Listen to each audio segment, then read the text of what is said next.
and good evening to everyone online. I can see the people are still joining the webinar, but we have quite a packed agenda today, so we'll get started. First of all, thanks for joining us today for this Children AIDS Learning Collaborative webinar, where we will bring a summary of the newest science and the newest programmatic learning on children, adolescents, pregnant women, and HIV that was presented at the International AIDS Conference and the HIV Pediatric Workshop, which both took place in Munich between the 19th and the 26th of July. My name is Rike Kierkegaard. I manage UNICEF's Learning Collaborative on Children and AIDS, and I will be your host today for this scientific webinar presented to you all by Dr. Lynne Mofenson. For those of you who have joined this webinar over the years, I think you probably know her bio by heart by now, but for the newcomers, Lynne Mofenson is Technical Advisor to the research program at the Elizabeth Glaser Pediatric AIDS Foundation. She was at the National Institutes of Health from 1989 until her retirement in 2014, where she was responsible for program planning and the development and scientific direction of research studies and clinical trials in domestic and international pediatric, adolescent, and maternal HIV infection. So we are very, very pleased to have Lynne with us again today. And today we will be complementing her scientific slides with a few slides from UNICEF on their implications for programming and practice. Edgar Lungu, who is our Chief of HIV with UNICEF Tanzania, will discuss implications for prevention of vertical transmission and adolescent HIV programs. And then Shafiq Isaji, a Senior HIV Specialist with UNICEF HQ, will discuss implications for pediatric HIV treatment and PrEP. So we have 90 minutes for the webinar. The presentation will hopefully last just over an hour and will be followed by Q&A. And before we move on to the presentation, I would like to review our housekeeping rules very quickly. First of all, please use the chat box for comments or concerns, or please feel free also to introduce yourself and where you're joining us from. Please send us a message there if you have any technical issues or any general comments. Second of all, if you have a question to any of the speakers, you can send them at any time using the Q&A box only, and we will get back to your question after the presentation. And then the last note is that the webinar is being recorded, and the recording and the PowerPoint, as well as a longer slide set with more abstracts included, they will be made available after the webinar on childrenaids.org, where you can also find recordings of previous webinars, and you can sign up for the Learning Collaborative. And we will share that link to the recording just at the end of the webinar. So without further ado, I will hand over to Lynne. Okay, let me bring my slides up. Is that working? Yeah? Yes, it is. Okay, good. So good morning, good afternoon, wherever you are. I am going to start with an update on epidemiology presented at the Pediatric Workshop from UNAIDS. So first, the good news. If we look at this graph, the green shows you actual number of new infections, and the red shows you the scenario without antiretroviral treatment available for women. And the good news is that a cumulative 4 million new infections have been averted in children due to maternal treatment. The bad news is, however, that antiretroviral treatment coverage in pregnant and breastfeeding women has really remained stalled since 2019. And if you look at the graph, actually, it's really since 2014. We're 81% in 2014, 84% in 2023. So no real change in maternal treatment coverage. And this varies considerably by geographic region. You can see Eastern and Southern Africa on the left, Western and Central Africa on the right. And you can see that while in Eastern and Southern Africa, we're doing well, 94%, there's actually been a decrease in coverage since 2016 in West and Central Africa.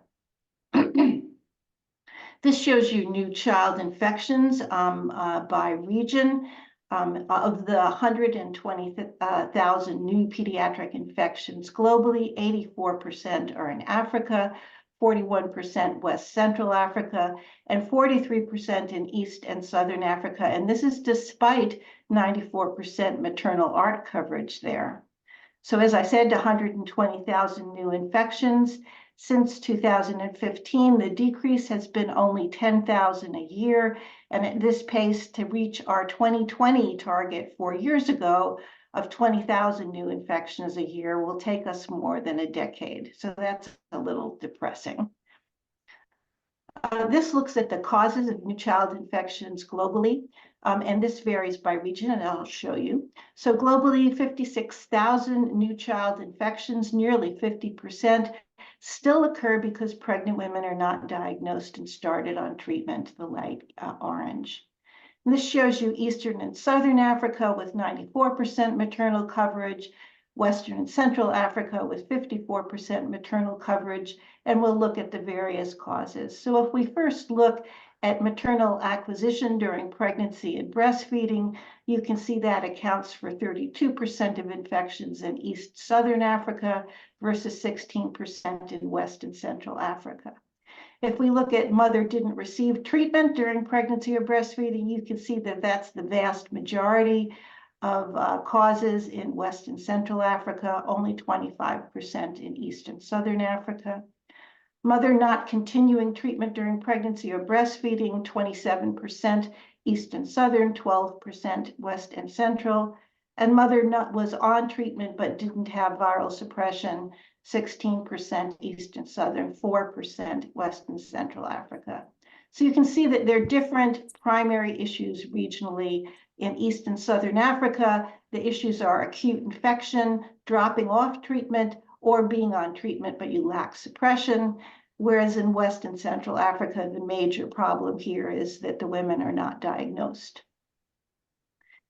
This looks at children in red compared to adults in green and looks at 95, 95, 95.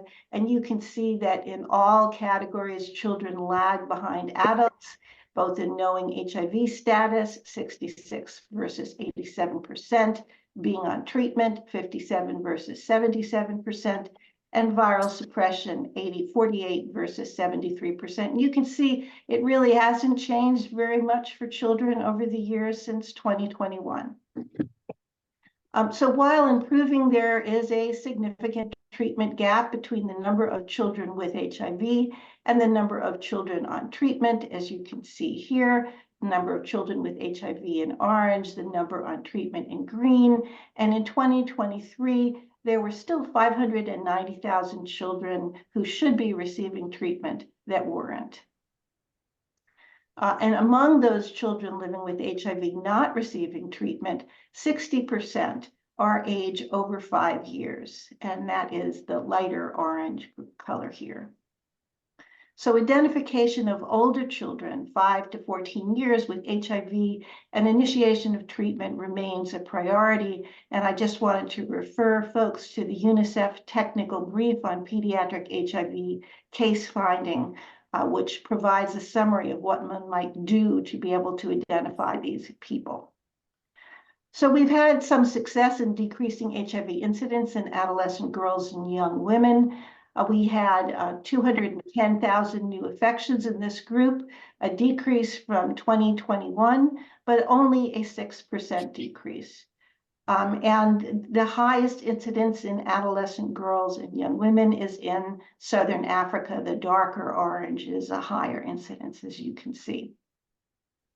So now I'm going to move to the abstracts, and we'll start with pregnancy, ARVs, and prevention of vertical transmission. And the first abstract comes from an analysis of new ANC attendance and HIV positivity among adolescent girls and young women in 8 countries that are supported by EGPAF using routine PEPFAR data. So this is looking from 2019 to 2023. So this shows you by age and by time, the number of adolescent girls and young women compared to older individuals. And you can see that adolescent girls aged 10 to 24 years made up 46% of all ANC patients during this time period. And you can see by age group up here. When we looked at COVID, by COVID lockdowns, you can see that the adolescent girls and young women made up an increasing percentage of ANC attendees only 27% before COVID, up to 47% after COVID. This looks at HIV positivity among new ANC clients by age. And with new ANC clients in blue, new ANC clients who were tested, and then new ANC clients with HIV in orange. And you can see that the percent of adolescent girls and young women who are HIV positive increases with age. And just a comment that our coverage in these sites was very good, 99%. So this is looking at new ANC HIV positive clients. So now we're looking at HIV positive clients with either known HIV compared to newly diagnosed with HIV. And you can see that the percent who are newly diagnosed with HIV was actually highest in the 15 to 19-year-old age group. And this looks at over time, and you can see there was a modest decline in newly diagnosed adolescent girls and young women, but the percentage remained higher among those 15 to 19 compared to those 20 to 24 years. For example, 41% were newly diagnosed in younger kids versus 38% in older individuals. So this underscores the importance of integrated family planning and HIV services targeting this group and integrating long-acting prevention for adolescent girls and young women who do not have HIV. This study looked at trends in infant HIV positivity and linkage to treatment in HIV-exposed infants less than 12 months in 18 PEPFAR countries using routine data. They looked at kids who were diagnosed by 2 months of age, diagnosed between 2 and 12 months of age. So this shows you the trends in children diagnosed with HIV and HIV positivity in these countries over time. And you can see that the number of infants diagnosed with HIV has decreased over time. And the percentage positive has also decreased over time, with just a comment that this only reflects infants who actually came in for early infant diagnosis services and is not necessarily a reflection of the overall transmission rate.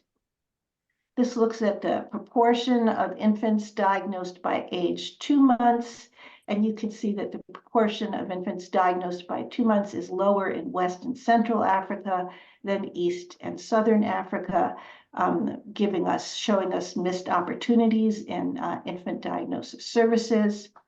And this looks at linkage to treatment by country program in 2018 in the kind of yellowish, and 2023 in the bluish. And you can see that linkage to treatment remains less than 95% in many supported country programs.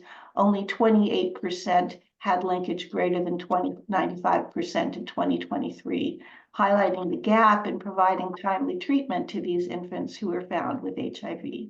So while the number of HIV positive infants has decreased in PEPFAR countries, there remain issues related to timeliness of diagnosis and providing timely treatment to infants with HIV.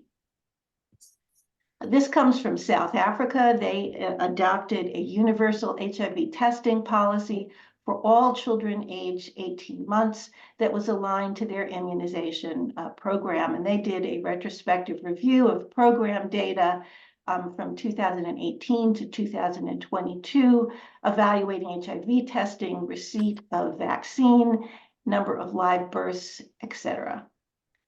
So this first looks at vaccine coverage in gray versus the annual number of live births in dark blue. And you can see that vaccine coverage has increased from 66 to 70% over time.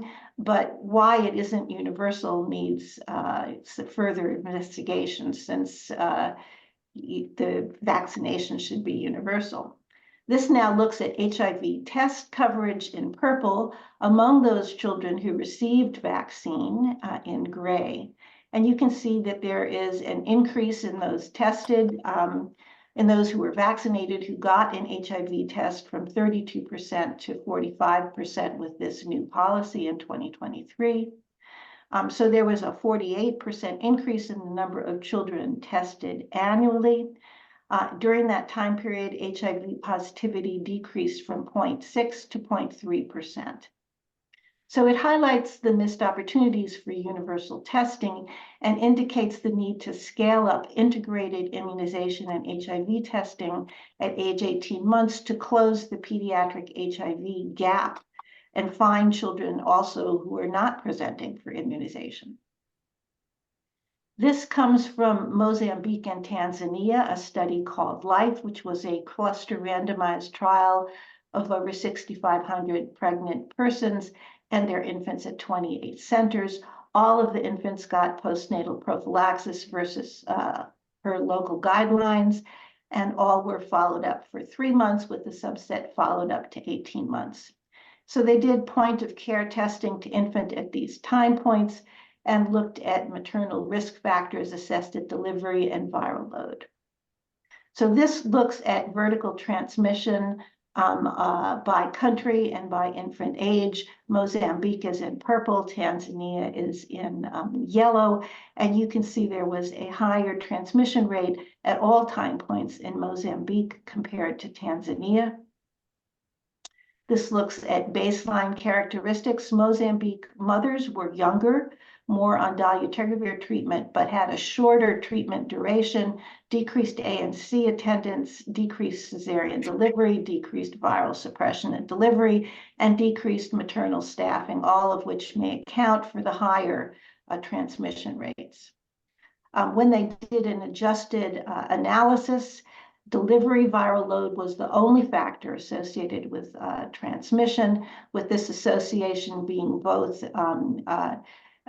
during pregnancy, but also during the postnatal period. And this compares maternal delivery viral load and infant HIV status with the positive kids in yellow, the negative kids in blue. So higher maternal viral load in HIV positive kids, regardless of the age of diagnosis. Only 10% of infants who were positive had mothers with delivery viral load less than 1,000 compared to HIV negative infants, and only 4.8% had delivery viral load less than 50.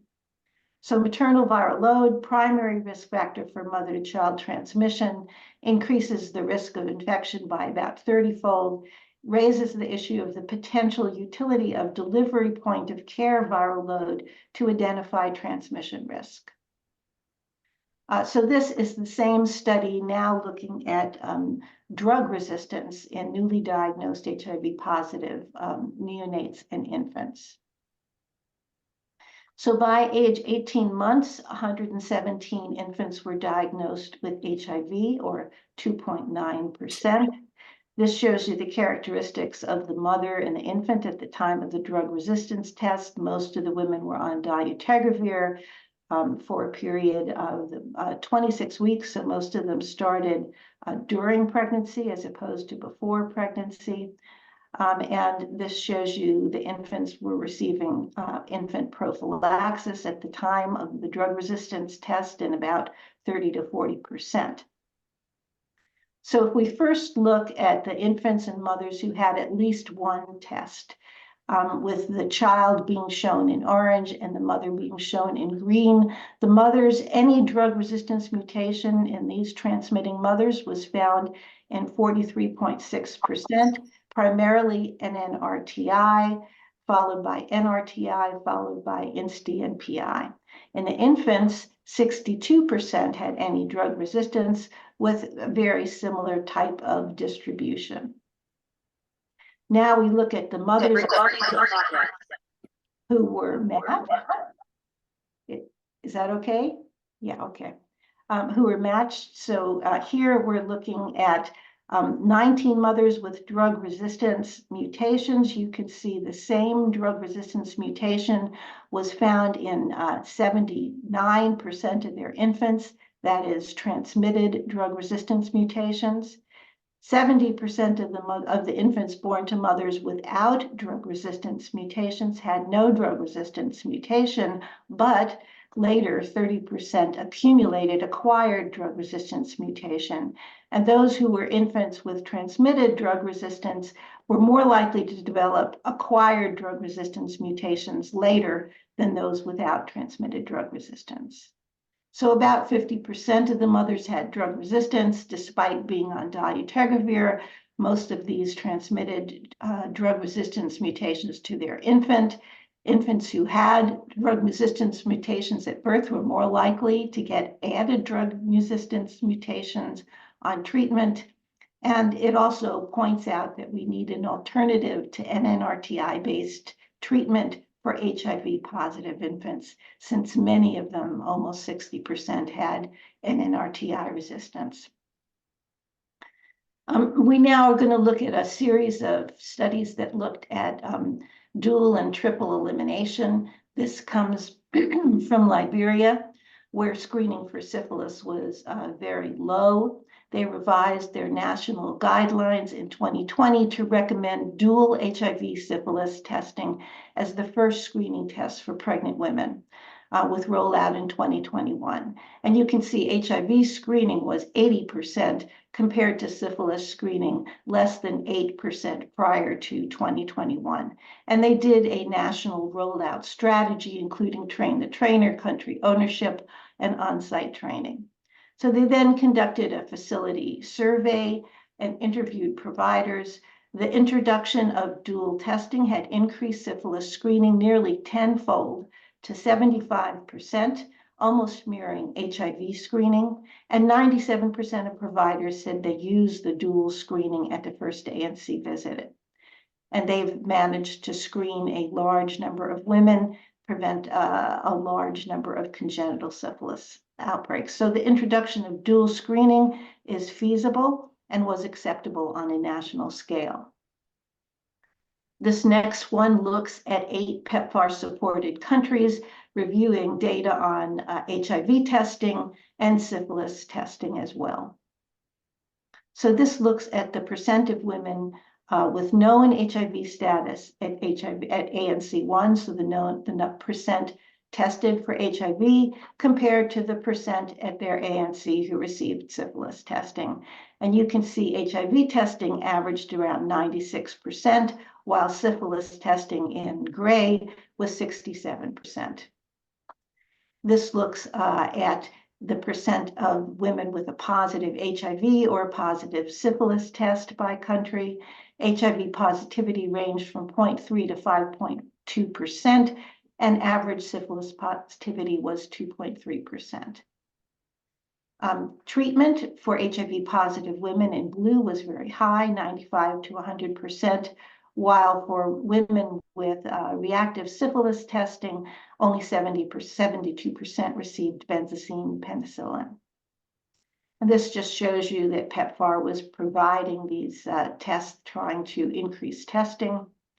So despite high rates of HIV testing and ART coverage, a similar success was not seen with syphilis testing and treatment coverage, and data on syphilis treatment and outcome was limited, and shows a need to leverage HIV platforms for syphilis service delivery. And this comes from Malawi. They integrated HIV, syphilis, and hepatitis B testing in women attending their first ANC and developed a rather unique, nice way of evaluating it using a scan form with customized data collection tools that allows a telephone to read the handwriting and then provide reports that are automated so that you can actually look very carefully at what's been done. So this looks at testing rates for HIV, syphilis, and hepatitis B. HIV testing was 99%, syphilis 77%, hepatitis B 72%, and you can see the positivity rates here. This looks at single versus dual versus triple testing of these almost 730,000 ANC women, with the main point being that 87% received dual or triple testing. So that's very good. This looks at HIV testing and treatment status by hepatitis B test outcomes. So there were 6,900 hepatitis B antigen positive women. Of those who were HIV negative or not tested, they were enrolled on a hepatitis B treatment program with tenofovir XTC. 699 of the women who were hepatitis B positive were HIV positive, 4.3%, and they were all started on tenofovir-based treatment. This looks at syphilis positivity, 22,100 syphilis positive. They all received presumptive treatment if they didn't have an RPR or VDRL. Out of this group, 1 in 5 were also HIV positive. So this looks at HIV co-infection and associated odds ratios. So if we look at HIV syphilis, 14% were co-infected, and there was a 1.8-fold increased odds of syphilis if you were newly diagnosed with HIV. HIV hepatitis B, 1.7% co-infection. And again, if you were newly diagnosed with HIV, it increased odds. And then looking at triple infection, 0.38% triple infection. And again, if you were newly diagnosed with HIV, it increased risk. So this scan form was effective for monitoring performance. 87% had integrated testing coverage and a high prevalence of co-infection with HIV and syphilis. This study looked at intimate partner violence and vertical transmission, and they used various parameters to look at this. So this looks at globally, 1 in 4 women have experienced IPV, with the lifetime prevalence in Africa varying from 27 to 44%. Across 44 countries, 14% of MTCT was estimated to be due to IPV, ranging from 4% in Nigeria to 28% in Uganda. And settings with high population attributable risk due to IPV coincided with areas of high ART uptake. And in countries with high ART uptake, it was hypothesized that IPT resulted in decreased antiretroviral use and therefore increased mother-to-child transmission. This looks at age stratified risk. And what you can see if you look at the bottom was that the IPV contributed most to vertical transmission among young women 15 to 19 years old and was lowest in older women. So over 1 in 8 new pediatric infections could have been averted through elimination of IPV. And adolescent girls and young women were particularly vulnerable to both intimate partner violence and HIV. And I think I'm moving to Edward. You're going to provide implications. Yes, thank you so much, Lynn. Good morning, good afternoon, colleagues. So just really to reflect on the implications for the findings that we've heard and the evidence that emerged. I'll probably start on, the most recent slides that we're referring to syphilis. So I think that evidence showing us that the syphilis rates, including congenital syphilis, has been increasing in quite a few countries.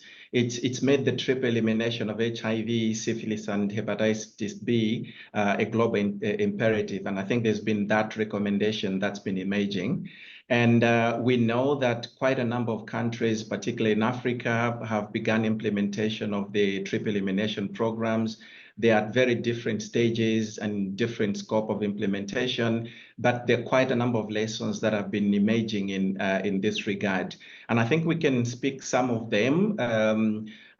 Things like what's being noticed even at programming level outside research of the increased co-infection, and I think Lynn spoke to that, of HIV and syphilis, but the treatment, the testing and treatment are literally on the lower side. So I think we have a very definite and obvious programming implication there to make sure that the care of women living with HIV actually does include, to a very great extent, the entire cascade of care for syphilis testing and treatment as well. So it is good for triple elimination.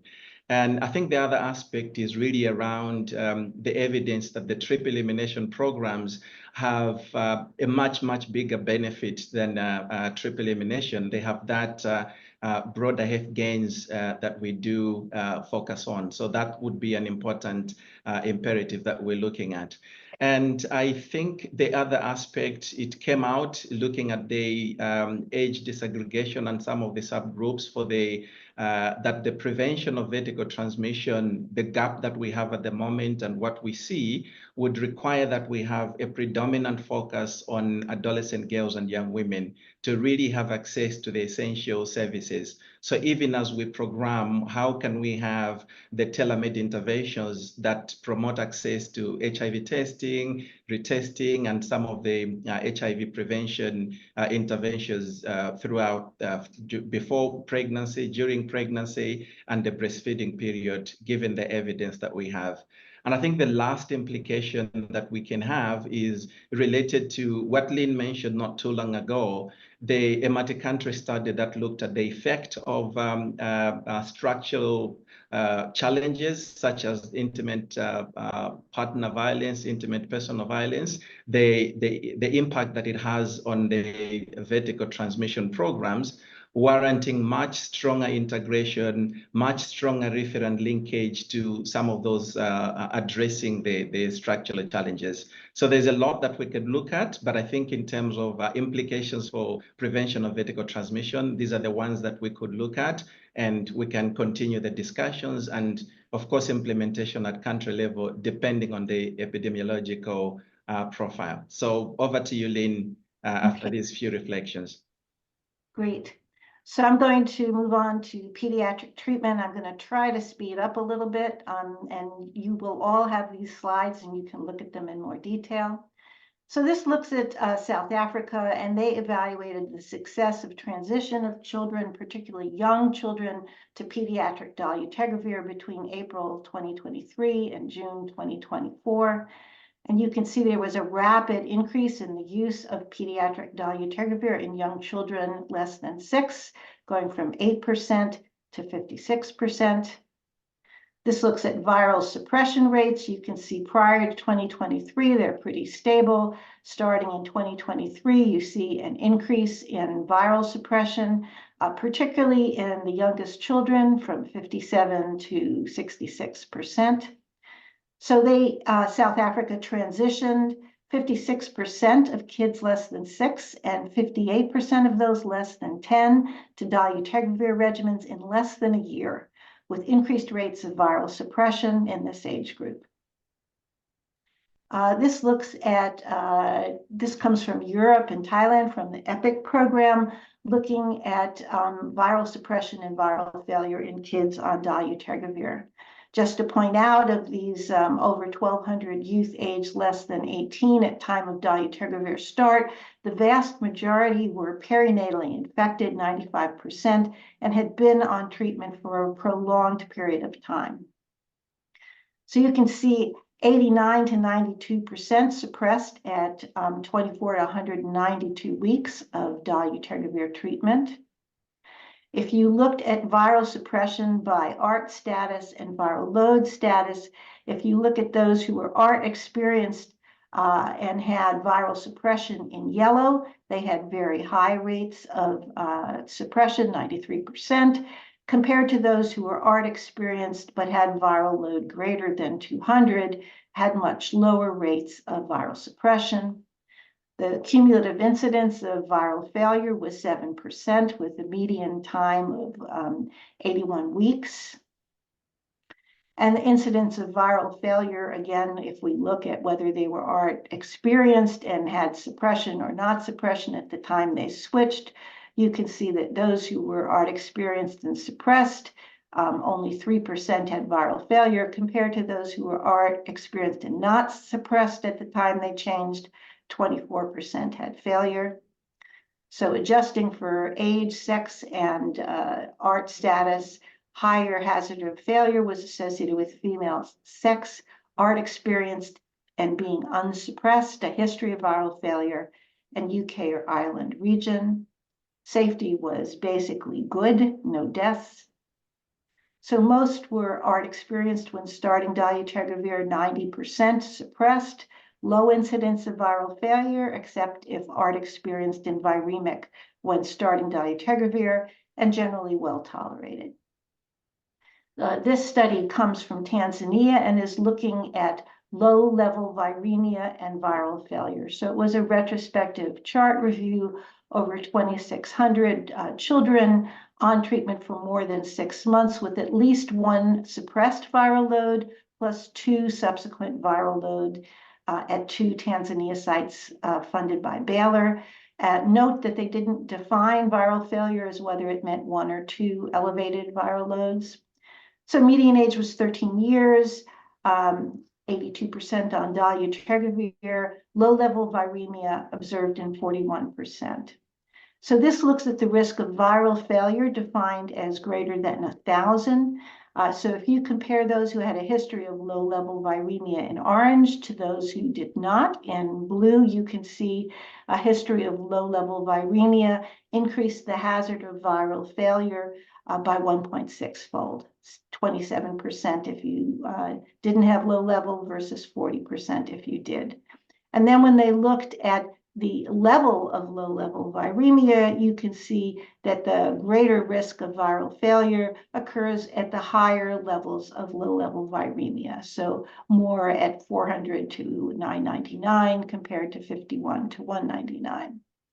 And this defines viral failure as greater than 200. And again, you see a history of low-level viremia increases the hazard of viral failure defined as greater than 200 by 3.9-fold. And you see the same relationship with level.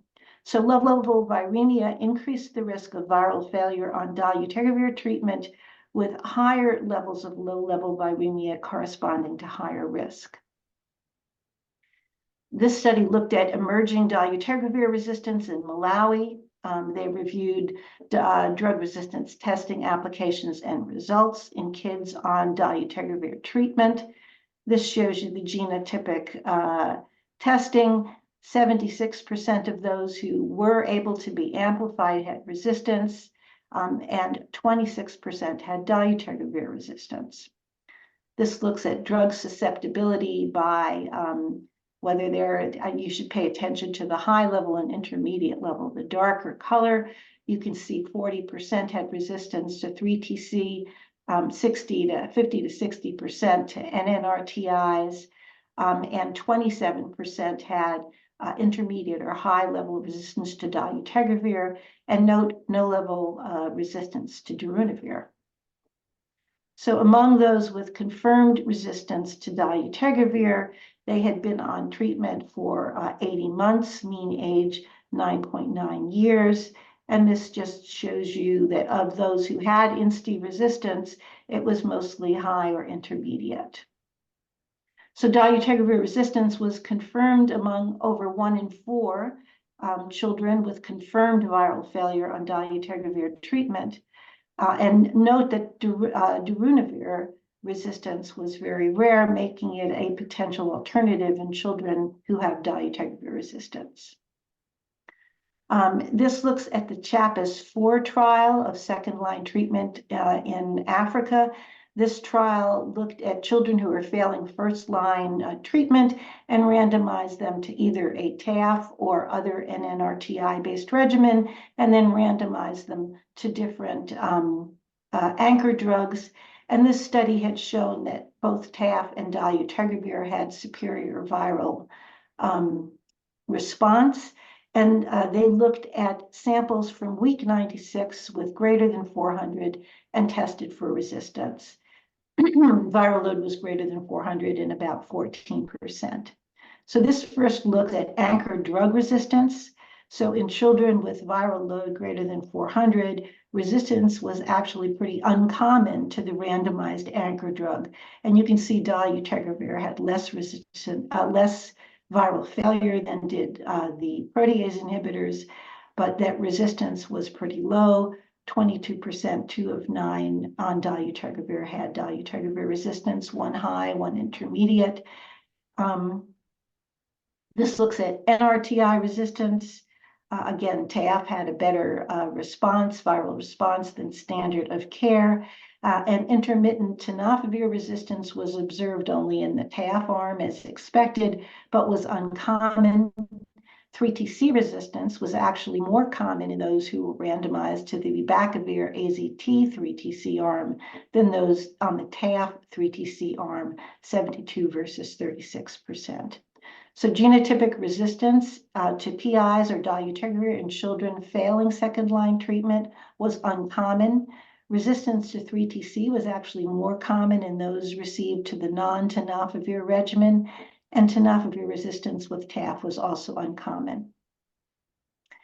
This is the Odyssey trial, and it looked at weight gain. So this is extended follow-up to 192 weeks of children in Odyssey. Just to remind you, these are children either starting first-line or second-line treatment, randomized to dolutegravir versus standard of care. And as you all know, dolutegravir had a superior viral response, including out at 192 weeks. This is the baseline characteristics of children stratified by weight at entry. Those who were greater than 14 kilos were obviously older kids than those less than 14 kilos. So this shows you weight change from baseline to 192 weeks and BMI change.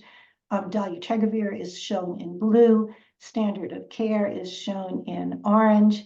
And you can see that weight and BMI were greater in the dolutegravir than standard of care children in the cohort that was older, the greater than 14 kilos, compared to those in the less than 14 kilos where it was very similar. Few children were newly overweight or obese in either arm, and the observed prevalence of overweight and obese was not higher than in the general population, so no difference between arms. So children in the older cohort gained more weight with dolutegravir versus standard of care, but these were small differences. Children in the younger cohort gained weight at a similar rate in both arms. Few children were newly overweight, and overall, dolutegravir was not associated with excessive weight gain in babies, children, and adolescents. This is from EPIC and looked at children who received TAF. So they had almost 3,000 youth in follow-up. 19% or 580 ever used TAF for a median of 1.6 years, and they looked at effectiveness. And this just shows you the characteristics of the children on TAF. Age at start was 3 years. Age at TAF start was about 16 years. This looks at viral suppression at 48 and 96 weeks. And those who were suppressed at the time they started TAF, here the ART experienced and less than 50 when they started TAF, 88% and 91% suppression. They did best. Those who were ART experienced but not suppressed when they switched to TAF did a little less well. Cumulatively, viral failure was 5%, similar whether they had a history of viral failure or not. Clinically, very few adverse events, no deaths. Laboratory adverse events were uncommon, but were primarily adverse lipid labs. Time to discontinuation, 64 stopped TAF at a median of 48 weeks, 26% for simplification, 5% viral failure, 21% for side effects, etc. So about a fifth of the cohort received TAF, which appeared safe and effective. Viral suppression rates were high, viral failure low, few serious AE, and rates of discontinuation for reasons other than simplification were relatively low. And this final one in this section looks at bictegravir. So bictegravir FTC TAF is approved for children over 2. And this is a new formulation of a tablet for oral suspension that was evaluated in young children, either 10 to 14 kilos or 6 to 10 kilos. The blue here is the cohort that weighs more and is older, and this cohort in red is the kids who weigh less and are younger. So this looks at efficacy in the older kids, group 2, the younger kids, group 3, with suppressed being the light blue or the red. And you can see that the percent suppressed increased from baseline in both groups. Overall, CD4 was stable, CD4% increased from baseline. Adverse events were very uncommon. Acceptability was very high, both in ease of preparation and perceived palatability. Most caregivers reporting it was easy to prepare and palatable to the infant. So we have a new formulation of bictegravir for suspension in young infants, which showed favorable safety and efficacy and was highly acceptable to caregivers and infants. I think, Shafiq, you're going to discuss now. I am. Thank you very much, Lynn. If you could move to the next slide. There you go. It's always hard to pull out which themes to focus on from such a rich set of data and information, Lynn, but some implications for programming on ART in children. Clearly, dolutegravir is working. We're seeing increased viral suppression rates, including among treatment-experienced children, and it's clearly well tolerated. And the weight gain concerns do not seem to be borne out by more intensive analysis. There is resistance emerging, but most kids who experience a virologic rebound or failure on dolutegravir will resuppress with good adherence support. Dolutegravir, as you know, requires cumulative resistance mutations in order to develop high-level resistance. And so, fortunately, the cases of high-level resistance with multiple DTG mutations is not something that we're seeing at the moment in children. I think it's inevitable that that will increase, which is why it's important to recognize that there are important new treatments coming. TAF appears to be well tolerated and approved for use in children. And as you just told us, Lynn, the regimen of TAF, FTC, bictegravir is now available in several low-dose child-friendly formulations. There is the small pediatric tablet and a new dispersible tablet that can be used in infants from as little as 1 month old.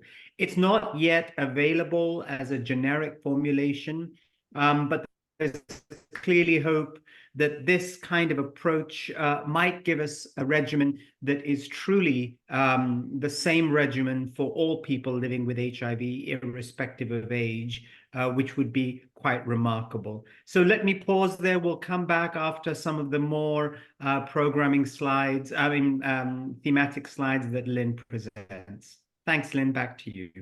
Okay. I'm going to go very quickly through co-infections with this TB.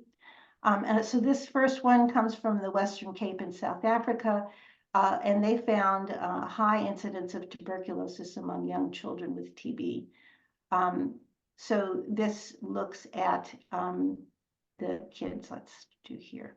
So out of this cohort of over 2,000 children, 28% were diagnosed with TB, 25% with culture confirmed. The majority of them had TB before they started treatment, which was defined as within 3 months of treatment or before. Treatment after ART was greater than 3 months. Of the 5% of children in the entire cohort who died, a third of them had not started treatment, and 36% of deaths occurred in children diagnosed with TB, with children who had TB before they started treatment, 7% mortality, TB after treatment, 5% mortality, no TB, 2% mortality. So this compares the kids who were diagnosed with TB before or early in treatment compared to those who were diagnosed with TB after ART was treated. So the kids who were diagnosed had a median age of HIV diagnosis of 13 months, median time between HIV and TB diagnosis of 5 days, compared to a median age of 2 months for the kids who got TB after ART, and a median time between HIV and TB diagnosis of 12 months. So these kids were older, a shorter time between HIV diagnosis and TB treatment. These kids were diagnosed younger, started ART earlier, and had a longer time. Most of those with TB diagnosed after treatment was started were non-suppressed at 4 and 12 months after treatment was started, compared to those on ART without TB, as shown here. These are TB and no TB. There are two risk groups for TB in children with HIV. There is the children who have TB before ART started, and in looking at risk factors, these are older children diagnosed with HIV and TB concurrently, had immunosuppression at the time HIV was diagnosed.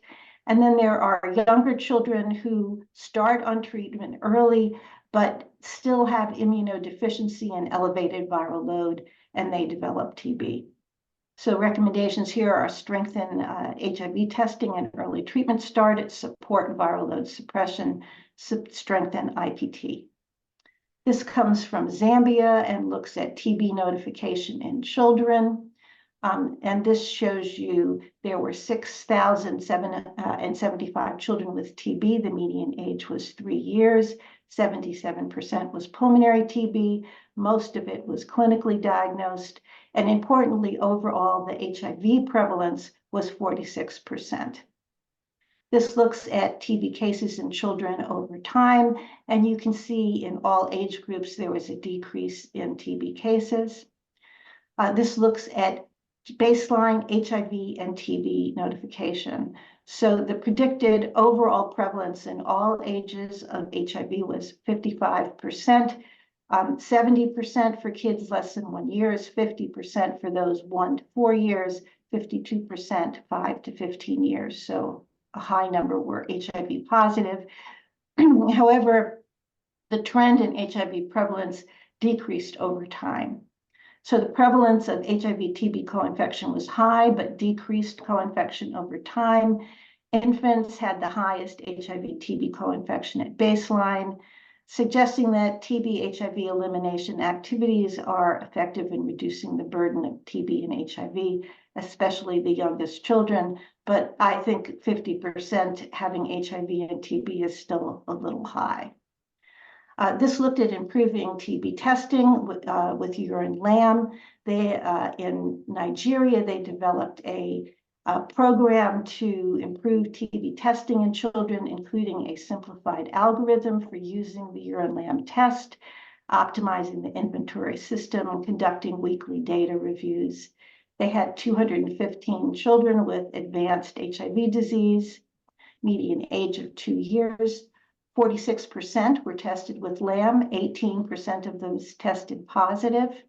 And you can see from comparing the period before this intervention to after, the uptake of LAM was significantly higher after the intervention.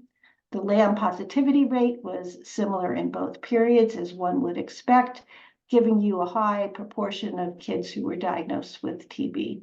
So increased uptake of testing and increased the number of children with a positive test diagnosed with TB. This looked at the MSF experience in using Expert Ultra for in the urine and stool for diagnosis of TB. This was a pretty sick group. 75% had acute malnutrition. They diagnosed confirmed TB as having a positive respiratory sample, unconfirmed TB clinical diagnosis. So overall, 93 patients, 71 had TB. Most of this was clinical diagnosis. So they had 86 samples for stool, 91 for urine, and you can see the sensitivity and specificity here was higher for the stool than for urine. So Expert Ultra on stool showed high sensitivity and specificity compared to the gold standard. Urine sensitivity was low, but the number of cases were low. And they say further evaluation on stool as an earlier screening test should be considered. So moving on to adolescents and HIV. This comes from using the Population HIV Impact Assessment, or PHIAS, households surveys. to estimate the number of adolescents with HIV 15 to 19 years who are undiagnosed in 5 African countries. So if we look here at all countries, there were over 95,000 adolescents living with HIV estimated. Of those, 30,162 or 32% were estimated to be undiagnosed. And when you look by country, the undiagnosed is in the brown. You can see Cameroon had the highest proportion of undiagnosed, Kenya and Namibia the lowest proportion. Overall, if you look over here in the red box, you can see the percentage of adolescents living with HIV age 18 to 19 years were undiagnosed was 38% compared to those 15 to 17 years, 29% across the countries. So across these countries, over 30,000 adolescents 15 to 19 were undiagnosed, thus not on treatment, with differences across countries in the numbers undiagnosed, and underscores the need to address gaps in diagnosis and treatment for adolescents. This study looked at national law and policy documents globally for age at HIV testing and treatment. So they asked the question, can adolescents access HIV testing and treatment without parental consent under national policy? And in blue, you see where the national policy does not require this. And you can see that's a very low proportion of countries. I looked at age of access for the children who were allowed to do that. The age of access for HIV testing was different across countries. There were some exemptions for parental consent. Some of these were better than others. So, for example, if you were pregnant, you didn't need parental consent, or married. What was not good was that the definition of emancipated minor and mature minor varied widely. So this compares age of access policies in red to consent for sex policies in orange and age of majority in blue across different countries. So in 16 countries, adolescents can legally consent to sex before they can access HIV testing without parental consent. And 24 countries have delinked this from age of majority.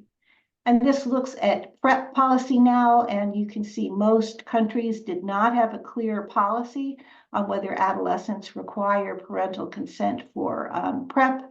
And in some of the cases, when they do have a policy, the age of access for PrEP is actually older than the age of access for HIV testing. So we really need to improve the ability for adolescents to access HIV testing. And if you can legally consent to sex before you can access HIV testing without parental consent, that does not seem like a good policy. So we need to reform this. This is looking at HIV self-testing as an alternative to case finding in Nigeria. So they distributed almost 24,000 HIV self-tests to adolescents with 0.4% HIV positivity.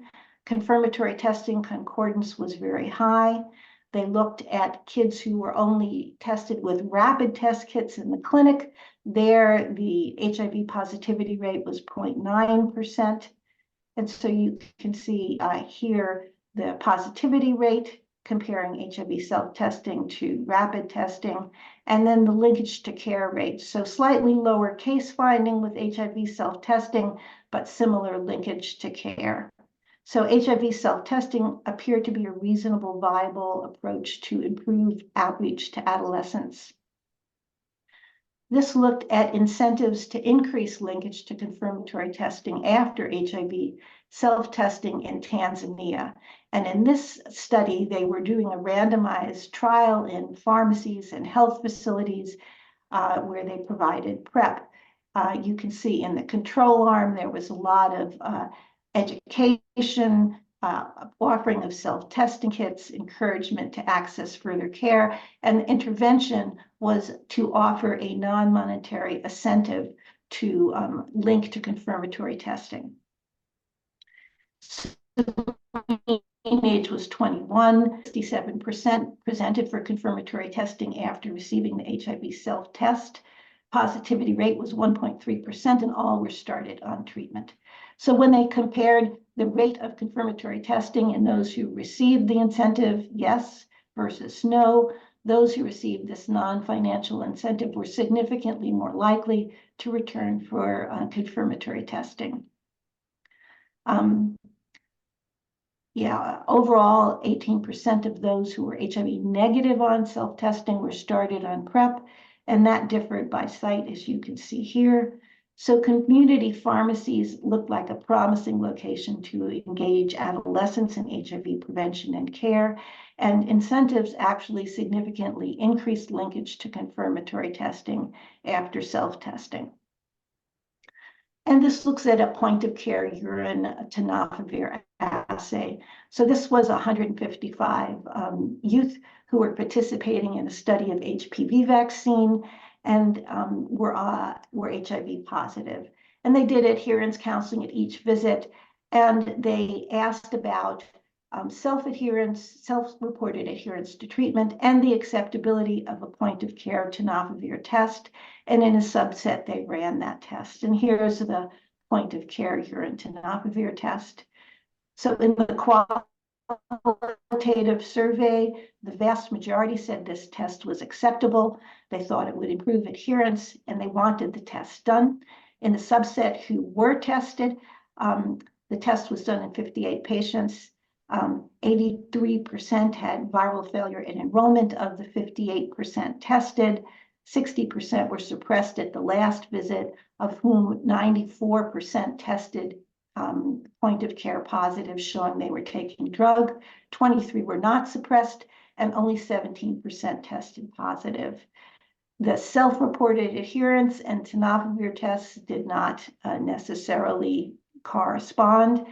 This shows you the sensitivity, specificity, and positive and negative predictive value.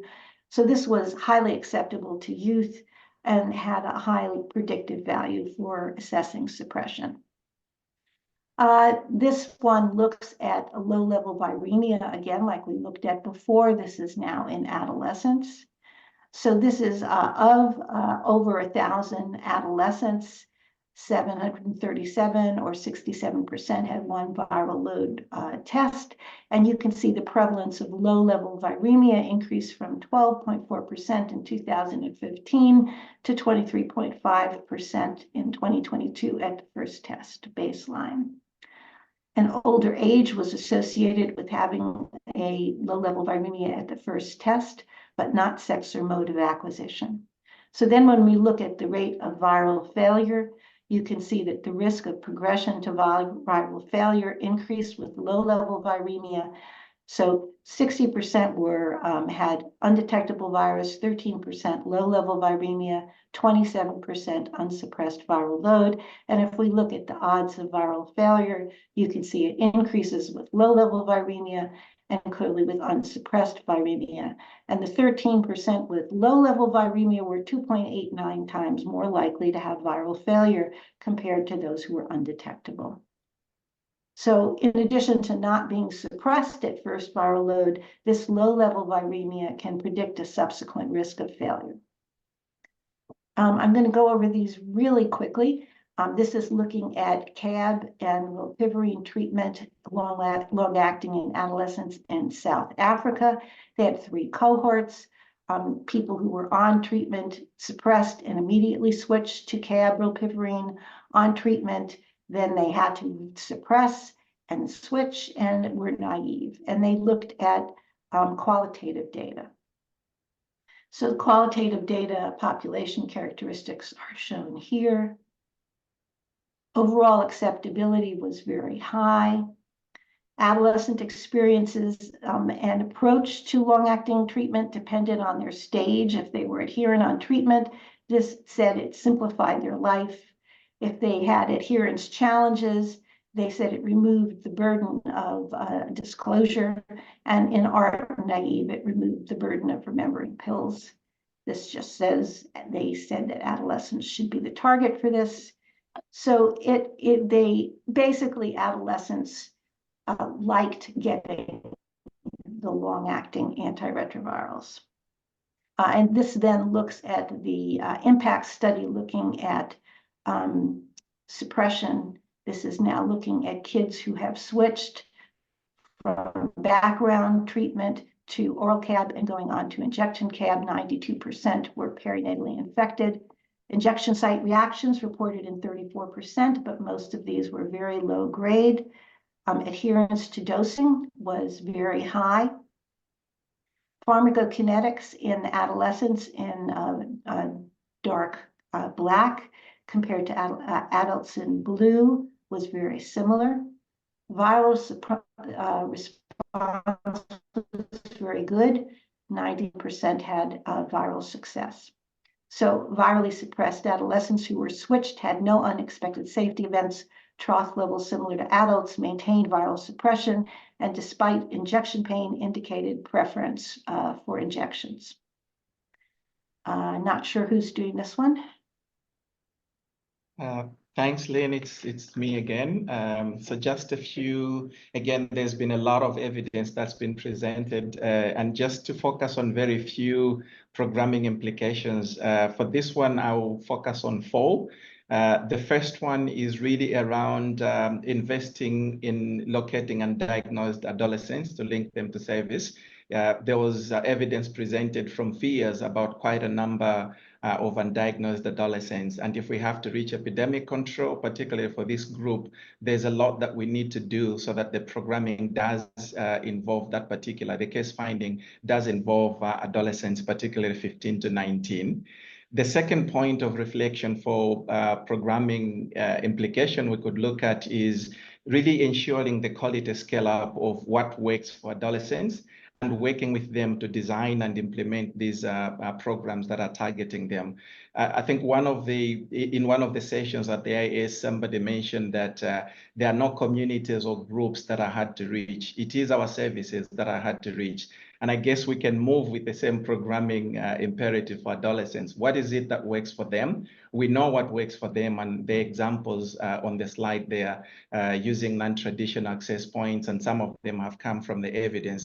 How best can we work with adolescents themselves and scale up these interventions that we know that they work and ensure that we're investing in quality for that? The third point that we could focus on is really the advocacy and action to improve access to emerging treatments and technologies. You just talked about the evidence around long-acting injectables containing cabotegravir and ribavirin, and we know that this has not yet at the moment approved by WHO as a preferred regimen, but that's something that once it becomes available, really improving different options that are available because it is tolerated, it is accepted. And I think finally, what I thought we could focus on is to what extent can we optimize the very different available options to ensure efficient treatment decisions. And this is literally coming from the most recent slide you presented around the use of urine dipsticks for tenofovir detection. I think that would be very key for subsequent treatment decisions. So again, a lot to look at, but these are some of the 4 that would have implications on programming for adolescents. Over to you, Lynn. Okay, so this is the last section on PrEP. And in order to be able to get to the last one, I'm going to go quickly through the first group. So this was looking at awareness and acceptability of PrEP in HIV-negative women in Zambia. So this looks at the univariate associations with PrEP awareness, older age, higher education, recent visit to clinic, urban residence, HIV-positive partner, higher wealth quintile. When they did a adjusted analysis, it was higher education, HIV partner, and higher wealth quintile that was associated. PrEP acceptability was high, 68%, with having higher lifetime sexual partners being associated with PrEP acceptance. So efforts to improve awareness of PrEP are needed. And this tells you where you need to target rural areas, younger women, socioeconomically disadvantaged. This is a discrete choice experiment in Zimbabwe, where they were asking which option would they prefer for PrEP. Injectable PrEP was preferred. They preferred to access it at the local clinic. They were willing to have a 30-minute requirement for travel. They preferred general health services for access. They didn't want to have to pay for it. And they felt that having friendliness at the clinic was very important. And they would spend up to a half an hour to collect PrEP. And they wanted a program to support parents and guardians to improve attitudes towards PrEP. And this just shows you relative preference towards attributes. Most people preferred getting PrEP compared to not getting PrEP. The PrEP products that was injectable PrEP, it basically is the same thing that I've just showed you here. So PrEP programs can be optimized, accompanied by activities to build parental support, provided by friendly community health workers at low cost, within walking distance, short waiting time, with a choice of injectable PrEP. This is now looking at cabotegravir in pregnancy. This was a nested subset study looking at pharmacokinetics in patients who received CAB-LA during pregnancy during the open label phase. They underwent monthly sampling, plasma trough levels were looked at, and they looked at the frequency of trough levels above the 4 times the protein-adjusted 90% inhibitory concentration. So this looks at the characteristics of the patients. 78% had received more than 6 CABs in the year prior and 4 CAB during pregnancy. And this shows you CAB levels, trough levels, and you can see that CAB trough levels are lower during pregnancy than during pre-pregnancy or postpartum. However, they are still well above the IC90. And this is basically looking at the same thing. CAB-LA trough levels decrease over the course of pregnancy from the first, second to third trimester, lowest in the third trimester. But if you look at those being above the IC90, you can see that 98 to 100% are above the efficacy target. This is very similar data here. And this sensitivity analysis, I'll just say, showed basically the same thing.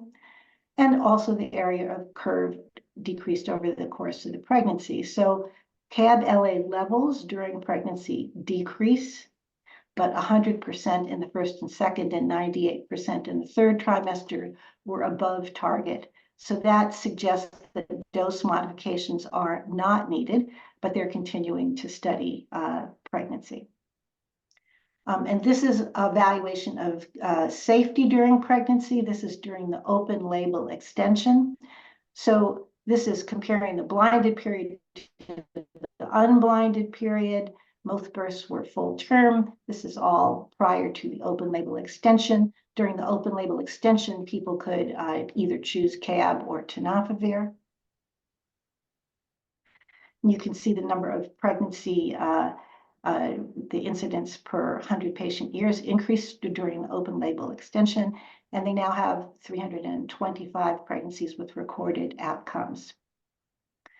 So most pregnancies had CAB exposure. In other words, the woman had decided during the open label period to continue to get CAB during pregnancy, 212, versus stopping CAB during pregnancy versus having no CAB during pregnancy.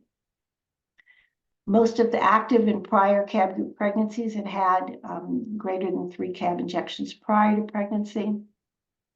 The incidence rate of grade 2 AEs was similar between the groups. Pregnancy weight gain was highest in the active CAB group, but none was above the recommended weight gain for pregnancy.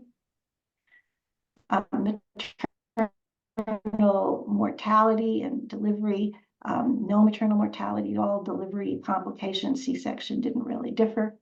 This looks at pregnancy outcomes for comparing CAB and no CAB, similar by exposure, consistent with the background rates. So no significant differences here. Infant outcome, most live-born infants were full term in all groups, similar birth weight, appropriate size for gestational age was actually highest in the active care group.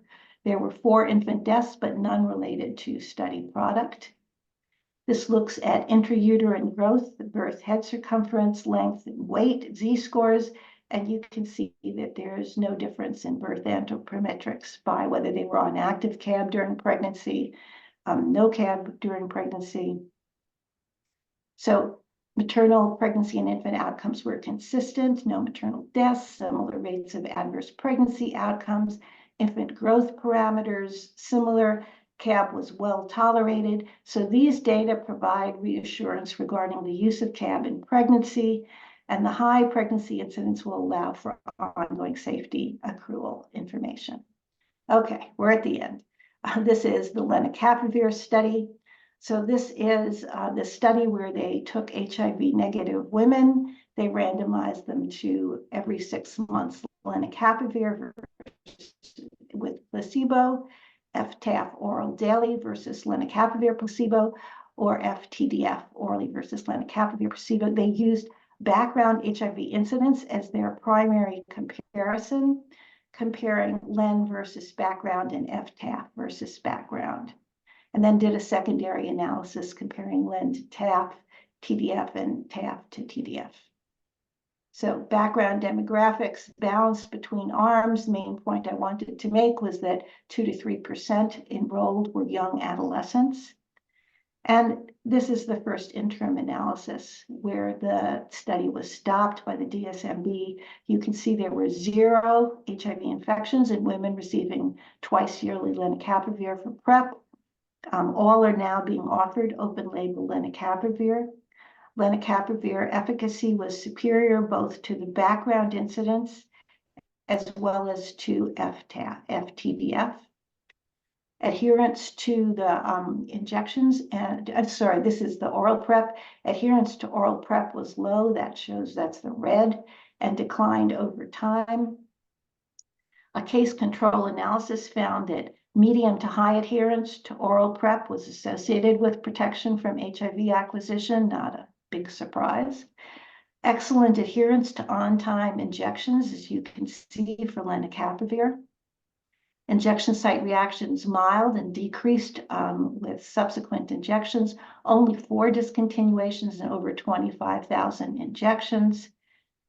Serious AEs and AEs leading to discontinuation were very rare. Pregnancies were common. They did not require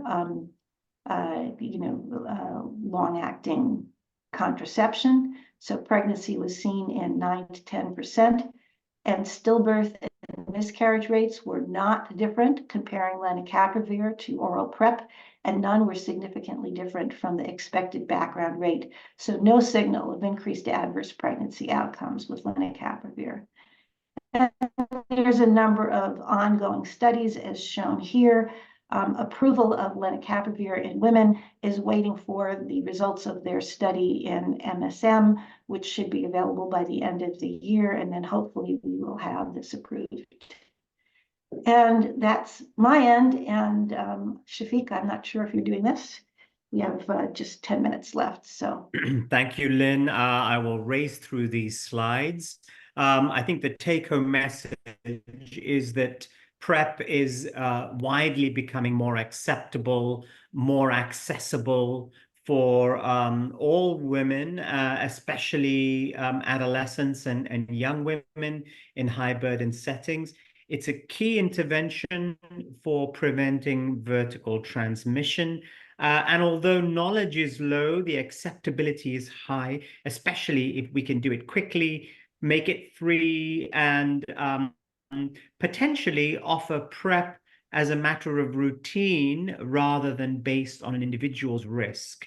Of course, the news on lenacapavir is extremely exciting. and it appears to be tolerated well among pregnant women as well. All of the PrEP options seem to be well tolerated and have no reported adverse outcomes for either the pregnancy or the infant. And lenacapavir therefore adds to the existing long-acting option, long-acting cabotegravir.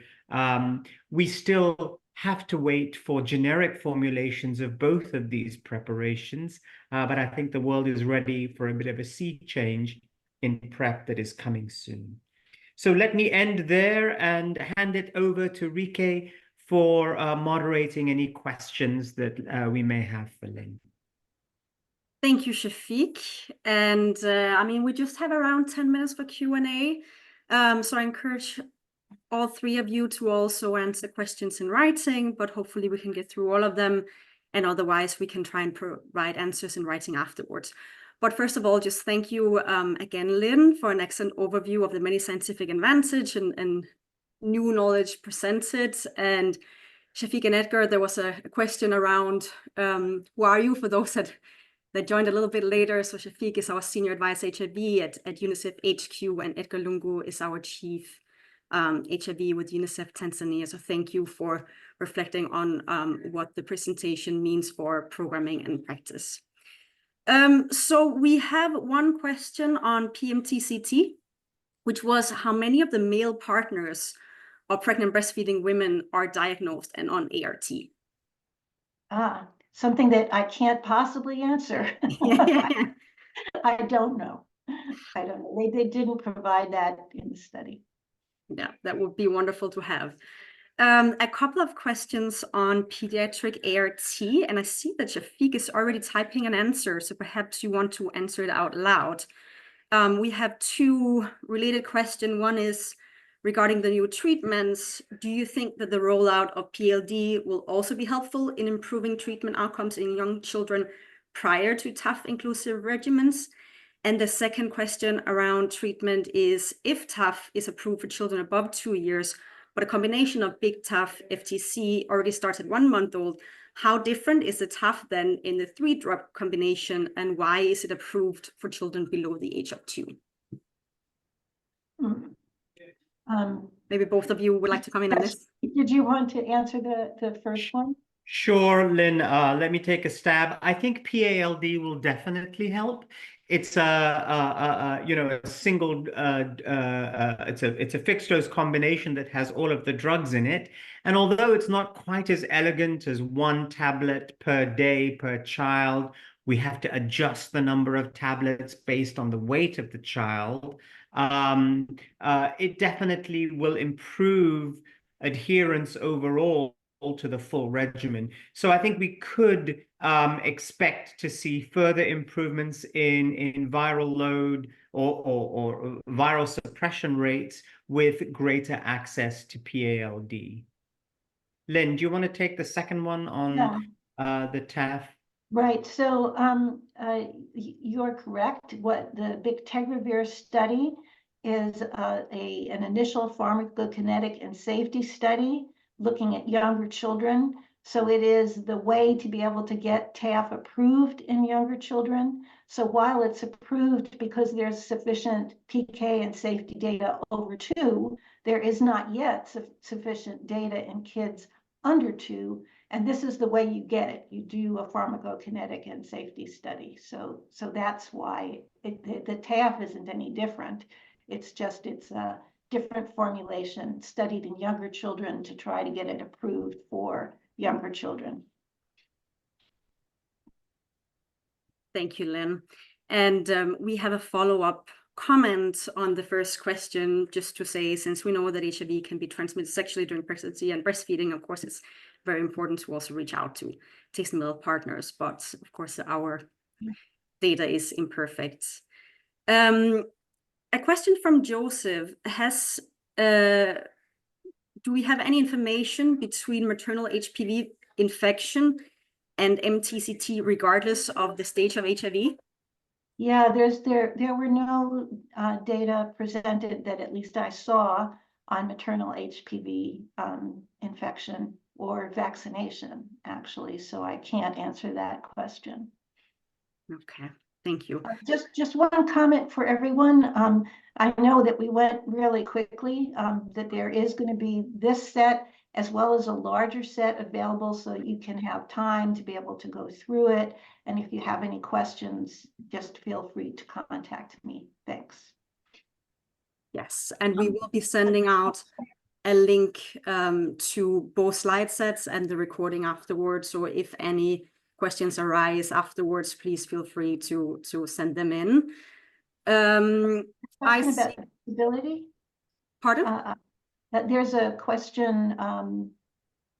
Leonid says that he's deaf, and what I think he's asking whether there's any information about disabilities in these studies, and there were not, so can't answer that question either. Thank you. Yes, sorry, Leonard, we were coming to your question, but again, one of those where there's unfortunately we just can't disaggregate for everything and not all information is collected. Ruslan asks a question regarding trends in infant HIV diagnostics. So while the data shows a decrease in infants diagnosed with HIV, the presentation mentioned that this data only reflects infants who came in for early diagnosis services. How might this limitation impact our understanding of the overall HIV transmission rates in these regions, and what strategies could be employed to obtain a more comprehensive view? Yeah, I totally agree with you, which is why I put in that comment about the fact that, you know, the South African study, you know, it's looking at kids who come in for immunization. The other early diagnosis studies are looking at kids who get tested. So it gives you like a minimum rate, but we know that the rate of transmission is actually higher because kids are not coming in for testing. So the kind of strategies that help you get a more comprehensive view are like the FIAs, where you are doing testing in a large population, regardless of whether early infant diagnosis testing was done or not. And that gives you a better view of what the actual transmission rate is. Thank you. Thank you. Another related question on transmission. Have we seen any transmission of HIV from suppressed women on ART to the infants? And if the answer is yes, is this higher in pregnancy or during the breastfeeding period? And what could the reasons be for this transmission seen? So there's the excellent data from France that were published by Laurent Mandelbrot and colleagues that showed that women who were on treatment and suppressed prior to pregnancy and remained suppressed throughout pregnancy, if you're looking at intrapartum and in utero transmission, there was 0 transmission in over 5,000. So it looks like U equals U for prevention of in utero and intrapartum transmission. If you define U as a viral load less than 50 and being suppressed from before pregnancy throughout pregnancy. For breastfeeding, we do know that there are rare cases of transmission, despite the fact that women may have a viral load less than 50. The problem with those studies is, of course, that the infection occurrence and the viral load are not, you know, basically at the same time, so that you don't know if the woman was less than 50 at 6 weeks and her infant got infected at 3 months, whether she became positive in between. But there are cases, so I don't think you can say definitively U equals U for breastfeeding, but I would say that if you're undetectable while breastfeeding, the risk is extremely low. Thank you, Lynn. And I think that is a good point to close the webinar on. We are out of time, so we'll have to conclude the Q&A. I don't see any open questions in the Q&A box, but as mentioned, if any others arise, please send me an email and we will get back to you afterwards. We will be posting the recording of the webinar on the childrenandaids.org website. My colleague Isabella just posted the link there. It's not published yet, but it will be published by Monday, the latest, with the recording, where we will have a version of the slide set just presented today and another larger slide deck where more abstracts are included. We will also be sending an email to all of the people that registered for the webinar, whether you were able to attend it or not. So you will receive a link to the recording and to the presentation directly in your inbox. So thanks again, Lynne, Edgar, and Shafiq for an excellent webinar today. Sorry, we ran a little bit out of time. It's always lovely to have a good long discussion and Q&A, but please feel free to send through any questions. And thank you to all of you at home for joining us today. We hope to see you again on the next webinar. Bye, everybody. Thank you Bye. for listening. Bye-bye.